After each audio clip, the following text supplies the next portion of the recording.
New details now in an I-Team exclusive. Urban heat. New reports on Baltimore's extreme heat issues show the problem residents are facing today and in the future. I-Team reporter Tali Taylor joins us now live. Tali, thousands of city residents are dealing with this extreme heat right now. Yeah, and the first thing to know is that extreme heat is actually the deadliest natural hazard nationwide. So that means it kills more people every year than hurricanes, floods, or any other kind of natural disaster.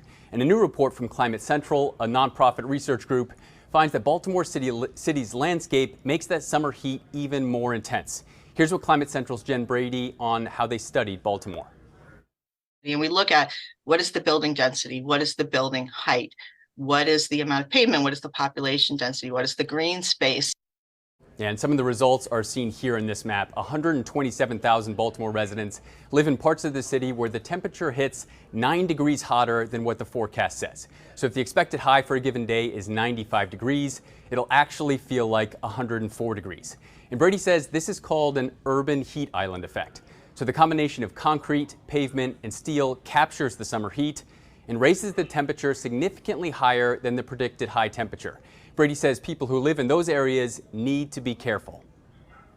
But when you get to these really extreme temperatures, a fairly healthy person can experience problems with their major organs when the heat is too high, especially if they're not drinking, they're not staying hydrated, they're out in the heat too long. Heat stroke can happen to anyone. All right, so Tali, a separate report here says city residents will have to deal with more of this intense heat in the years ahead still. Yeah, that's right. I talked to Jeremy Porter at the First Street Foundation, and that's a nonprofit that studies climate risk. And the First Street Foundation looks at what the current situation is and then uses climate data to project what things will look like in the future. So for 2022, they found that there were 15 days where the feels-like temperature hit 100 degrees or higher. And in 30 years, Porter says that number will almost double. 26 days where the temperature will reach or exceed 100 degrees. Here's what Porter had to say about that.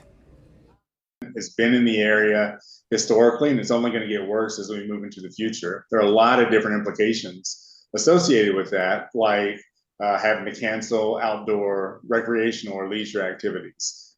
People that work outdoors not being able to actually go to work or having to cancel work days. Yeah, and so there's a lot more to this story, and you can find our full reporting on this right now on the WBAL TV app.